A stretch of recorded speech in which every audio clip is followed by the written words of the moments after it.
சொந்தங்களுக்கு வணக்கம். தமிழொலியின் இன்றைய காலை நேர தலைப்பு செய்திகள்.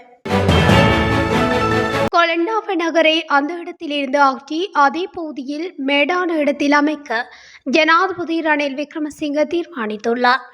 இந்த புதிய நகர திட்டத்தின் கீழ் தற்போது தாழ்வான பகுதிகளில் உள்ள மருத்துவமனைகள், பாடசாலைகள், வீடுகள், வணிக வளாகங்கள் போன்றவை உயரமான பகுதிகளில் அமைக்கப்படவுள்ளன.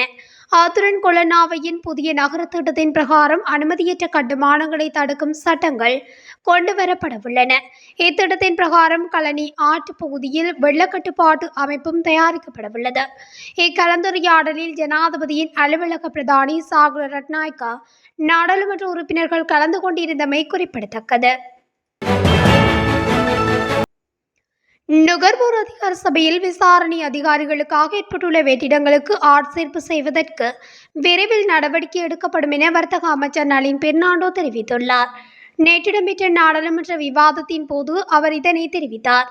நுகர்வோர் அதிகார சபையில் நாடு முழுவதும் 277 பேர் மாத்திரமே காணப்படுவதாகவும் அத்தொகை போதுமானது அல்ல என்றும் அமைச்சர் குறிப்பிட்டார். எரிபொருள் உட்பட பொருட்களின் விலை குறைவடைந்து காணப்படுவதுடன் அதன் பலன் நுகர்வோருக்கு கிடைக்காமையை சுட்டிக்காட்டிய நாடாளுமன்ற உறுப்பினர் சுமித் உடுகும்பர வாய்மொழி மூலமாக கேட்ட கேள்விக்கு பதிலளிக்கும் போதே அமைச்சர் இவ்வாறு சுட்டிக்காட்டினார். நுகர்வோர் சட்டம் 20 வருடங்களாக திருத்தப்படவில்லை என்றும் தற்போது காணப்படும் சட்டத்தை மாற்றியமைத்து அமைச்சரவை அனுமதியை பெற்றுக்கொள்வதற்கு சட்டமா அதிபருக்கு தற்போது அனுப்பப்பட்டுள்ளதாகவும் அமைச்சர் தெளிவுபடுத்தினார். தமக்கு அச்சுறுத்தல்கள் விடுக்கப்பட்டதாக நாடாளுமன்ற உறுப்பினர் ஹர்சடி சில்வா கூறியமை தொடர்பில் அவரிடம் வாக்குமூலம் பெறவுள்ளதாக குற்றப்புலனாய்வு திணைக்களம் அறிவித்துள்ளது. அரசாங்க பொது நிதி பற்றிய குழுவின் தலைவர் என்ற வகையில் தமக்கு வெவ்வேறு தரப்பிலிருந்து அச்சுறுத்தல் விடுக்கப்படுவதாக நாடாளுமன்ற உறுப்பினர் ஹர்சடி சில்வா நேற்று நாடாளுமன்றில் குற்றஞ்சாட்டியிருந்தார். இந்த நிலையில் குறித்த விடயம் தொடர்பில் குற்றப்புலனாய்வு திணைக்களத்தின் ஊடாக விரிவான விசாரணைகளை மேற்கொள்ளுமாறு பொதுமக்கள் பாதுகாப்பு அமைச்சர் டெரானலஸ் பணிப்புரை விடுத்துள்ளார். அதற்கமைய இந்த சம்பவம் தொடர்பில் வாக்குமூலம் பெற வேண்டிய தேவையுள்ளதாக நாடாளுமன்ற உறுப்பினர் ஹர்சடி சில்வாவிற்கு குற்றப்புலனாய்வு திணைக்களம் அறியப்படுத்தியுள்ளது. மத்திய மலைநாட்டின் மேற்கு சரிவுகளில் கடந்த சில நாட்களாக பெய்து வரும் கடும் மழை காரணமாக காசட்ரி மற்றும் மௌசாக்கலை நீர்த்தக்கங்களின் நீர்மட்டம் பெருக்கெடுக்கும் அளவை எட்டியுள்ளதாக அந்த நீர்த்தக்கங்களுக்கு பொறுப்பான பொறியியலாளர்கள் தெரிவித்துள்ளனர். இந்த நீர்த்தக்கங்களின் நீர்மட்டம் அதிகரித்துள்ளதை அடுத்து விமல சுரேந்திர, லக்சபாட, நியூ லக்சபாட, கெனியன் மற்றும் பல்பிட்டிய நீர்மின் நிலையங்களில் நீர்மின் உற்பத்தி அதிகபட்ச கொள்ளளவில் மேற்கொள்ளப்பட்டு வருவதாக குறிப்பிடப்படுகின்றது. மேல் மாகாணத்தில் ஏற்பட்டுள்ள வெள்ளப்பெருக்கை கவனத்தில் கொண்டு டெங்கு பரவும் இடங்களை அழிப்பதற்கு ட்ரோன்கள் மூலம் நுளம்பு ஒழிப்பு மருந்து தெளிக்கப்படும் என கொழும்பு பிராந்திய சுகாதார சேவைகள் பணிப்பாளர் டாக்டர் PK புத்திக மகேஷ் தெரிவித்தார். மேல்மாகாண டெங்கு கட்டுப்பாட்டு குழுவின் ஆலோசனையின் பேரில் விமானப்படையினரின் ஒத்துழைப்புடன் இப்பணியை மேற்கொள்ளவுள்ளதாக அவர் தெரிவித்தார். கொழும்பு மாவட்டத்தில் சுகாதார வைத்திய அதிகாரியின் 5 பிரிவுகளும், கம்பகா மாவட்டத்தில் 6 பிரிவுகளும், களுத்துறை மாவட்டத்தில் 8 பிரிவுகளும் வெள்ள நிலைமையால் பாதிக்கப்பட்டுள்ளதாகவும் பணிப்பாளர் தெரிவித்துள்ளார். பாதுகாப்பு படைகளின் பிரதானி ஜெனரல் சுவேந்திர சில்வாவுக்கு சேவை நீடிப்பு வழங்கப்பட்டுள்ளது. இதற்கமைய ஜூன் மாதம் 1ஆம் தேதி முதல் டிசம்பர் மாதம் 31ஆம் தேதி வரை அவருக்கு சேவை நீடிப்பு வழங்கப்பட்டுள்ளது. அதிவிசேட வர்த்தமானி அறிவித்தலூடாக இந்த சேவை நீடிப்பு தொடர்பான அறிவிப்பு வெளியிடப்பட்டுள்ளது. ஜனாதிபதி ரணில் விக்ரமசிங்கவின் அனுமதியின் கீழ் ஜெனரல் சவேந்திர சில்வா பாதுகாப்பு படைகளின் பிரதானியாக மேலும் 6 மாதங்களுக்கு செயற்படவுள்ளமை குறிப்பிடத்தக்கது. முப்படையில் உள்ள இஸ்லாமியர்களுக்கு ஹஜ் யாத்திரைக்கான இலவச வாய்ப்பை வழங்க சவுதி அரேபிய அரசாங்கம் நடவடிக்கை எடுத்துள்ளது. பாதுகாப்பு ராஜாங்க அமைச்சர் பிரமித பண்டார தென்னகோனின் விசேட கோரிக்கைக்கு அமைவாக இந்நடவடிக்கை எடுக்கப்பட்டுள்ளது. இலங்கைக்கான சவுதி அரேபிய தூதுவர் ஹலீத் அஹமட் அல்கதானியின் தலையீட்டில் இந்த வாய்ப்பு கிட்டியுள்ளதாக பாதுகாப்பு அமைச்சு வெளியிட்டுள்ள அறிக்கையில் தெரிவிக்கப்பட்டுள்ளது. ராஜாங்க அமைச்சரின் கோரிக்கைக்கு அமைய சவுதி அரேபிய தூதுவரினால் வருடாந்த ஹஜ் யாத்திரைக்கான 5 விசேட வாய்ப்புகளை அந்நாட்டு அரசாங்கத்தின் ஆதரவுடன் பெற்றுக் கொடுப்பதற்கு தேவையான நடவடிக்கைகள் முன்னெடுக்கப்பட்டுள்ளதாகவும் குறிப்பிடப்பட்டுள்ளது.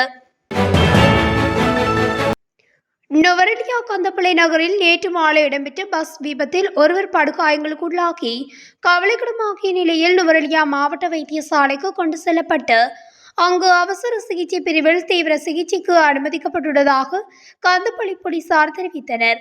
குறித்த பஸ் விபத்தில் கந்தப்பளை கொங்கோடியா கீழ்பிரிவைச் சேர்ந்த 42 வயதான கந்தையா சந்திரகுமார் என்ற நபர் படுகாயங்களுக்கு உள்ளாகியதாகவும் அவரை உடனடியாக மாவட்ட வைத்தியசாலைக்கு எடுத்துக்கொண்டு செல்லப்பட்டு அங்கு அவசர சிகிச்சை பிரிவில் சிகிச்சைக்கு உட்படுத்தப்பட்டுள்ளதாகவும் போலீசார் மேலும் தெரிவித்தனர்.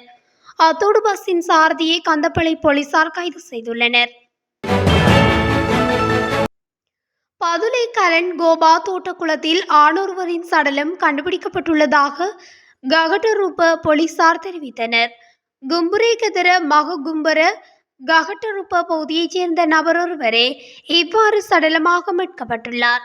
சுமார் 2 தினங்களுக்கு முன் கலன் கோபா தோட்டப்பகுதியில் அமைந்துள்ள குளத்துக்கு அருகாமையில் சட்டை மற்றும் பணம் தோட்டப்பகுதியில் காணப்படுவதாகவும் இவர் குளத்தில் பாய்ந்து தற்கொலை செய்து கொண்டார் அல்லது அவர் வேறு ஏதேனும் அசம்பாவிதம் மேற்கொள்ளப்பட்டுள்ளதா என பல கோணங்களில் ககட்டரூப போலீசார் விசாரணைகளை மேற்கொண்டு வருகின்றனர்.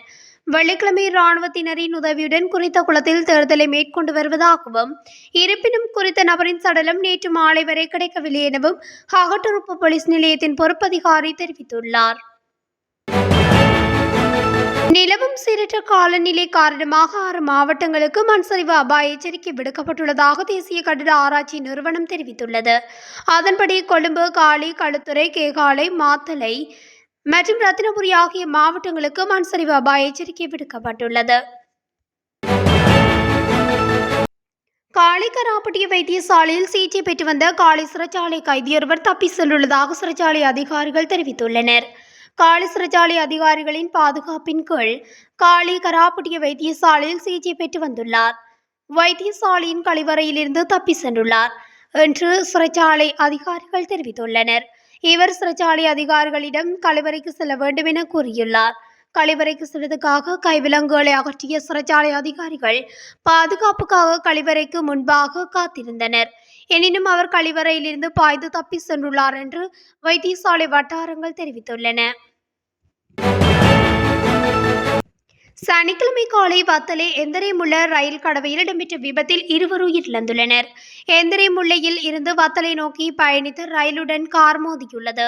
விபத்தில் காரில் பயணித்த பியகம பகுதியைச் சேர்ந்த 54 வயதுடைய நபர் ஒருவரும் கொழும்பில் தனியார் துறையில் பணிபுரிந்து வந்த 34 வயதுடைய பெண்ணொருவருமே உயிரிழந்துள்ளனர். விபத்து தொடர்பில் மேலதிக விசாரணைகளை எந்திரமுள்ள போலீசார் மேற்கொண்டு வருகின்றனர். கேகாலியில் இடம்பெற்ற வாகன விபத்தில் 26 வயதுடைய யுவதியொருவர் உயிரிழந்துள்ளார். குறித்த விபத்து நேற்று கொழும்பில் இருந்து கண்டி செல்லும் பிரதான வீதியில் கேகாலை மங்களகம பகுதியில் இடம்பெற்றுள்ளது. முச்சக்கர வண்டியொன்று எதிர் திசையில் இருந்து வந்த லொரியுடன் மோதியதில் இந்த விபத்து இடம்பெற்றுள்ளதாக காவல்துறையினர் தெரிவித்துள்ளனர். விபத்தின் போது முச்சக்கர வண்டியில் 3 பயணித்துள்ளனர். விபத்தில் படுகாயமடைந்த யுவதி கேகாலை வைத்தியசாலையில் அனுமதிக்கப்பட்ட பின்னர் உயிரிழந்துள்ளார். யாழ்ப்பாணம் குடத்தனை பகுதியில் கசிப்பு உற்பத்தி விற்பனை செய்தார்கள் என்ற சந்தேகத்தில் காவல்துறையினரால் கைது செய்யப்பட்டதுடன் பெண்ணொருவர் தாக்குதலுக்கு இலக்காகியுள்ளதாக தெரிவிக்கப்படுகின்றது. குறித்த சம்பவம் யாழ்ப்பாணம் வடமராட்சி கிழக்கு குடத்தனை மாளிகை திடல் பகுதியில் நேற்று இடம்பெற்றுள்ளது. காவல்துறையினர் சட்டவிரோத கசிப்பு உற்பத்தி மற்றும் விற்பனை இடம்பெறுவதாக பல வீடுகளில் சோதனை நடாத்தியுள்ளனர். இந்நடவடிக்கையின் போது சிந்துஜா என்பவரது வீடும் சோதனையிடப்பட்டுள்ள போது அங்கு கசிப்பு அல்லது வேறு எந்த பொருட்களும் அங்கு இருக்கவில்லை. இதன்போது காவல்துறையினர் ஆய்வுகளை நடாத்தி கொண்டிருந்த போது குறித்த பெண் தனது தொலைபேசியால் ஒளிப்பதிவு செய்துள்ளார். இதனை அவதானித்த காவல்துறை உறுப்பினர் ஒருவர் அந்த பெண்மணியிடமிருந்து தொலைபேசியை பறித்ததுடன் அவரின் கழுத்தை நெரித்தும் காலால் குத்தியும் தாக்கியுள்ளதாக தெரிவிக்கப்படுகின்றது. இந்நிலையில் தாக்குதலுக்குள்ளான பெண்ணுக்கு மூச்சு திணறல் ஏற்பட்டுள்ள நிலையில் உடனடியாக பருத்தித்துறை ஆதார வைத்தியசாலை அவசர சிகிச்சை பிரிவில் அனுமதிக்கப்பட்டுள்ளார். இதில் 3 பேர் கைது செய்யப்பட்டுள்ளதாகவும் அவர் தெரிவித்துள்ளார். ரயில் இயந்திர இயக்கவியல் பொறியியலாளர்கள் சங்கம் முன்னெடுத்துள்ள பணி புறக்கணிப்பினால் இதுவரை 80க்கும் மேற்பட்ட ரயில் பயணங்கள் ரத்தாகியுள்ளன என ரயில்வே திணைக்களம் தெரிவித்துள்ளது. இதன் காரணமாக ரயில்களுக்கு காத்திருந்த மக்கள் பாரிய அசௌகரியங்களை சந்தித்துள்ளனர் என குறிப்பிடப்பட்டுள்ளது. குறித்த சங்கம் முன்னெடுத்துள்ள பணி புறக்கணிப்பினால் நேற்று மாலை மாத்திரம் 43 ரயில் பயணங்கள் ரத்தாகியுள்ளதாக ரயில்வே திணைக்களம் தெரிவித்துள்ளது. அத்துடன் ரயில் இயந்திர இயக்கவியல் பொறியியலாளர்கள் சங்கம் முன்னெடுத்துள்ள பணிப்புறக்கணிப்பு காரணமாக நேற்று பிற்பகல் வரை 32 ரயில் பயணங்கள் ரத்து செய்யப்பட்டதாக ரயில்வே திணைக்களம் தெரிவித்துள்ளது. இதுடன் தமிழொலியின் இன்றைய காலை நேர தலைப்பு செய்திகள் நிறைவடைகின்றன. தொடர்ந்தும் செய்திகளை அறிந்து கொள்ள தமிழொலி ஊடகத்துடன் இணைந்திருங்கள். நன்றி.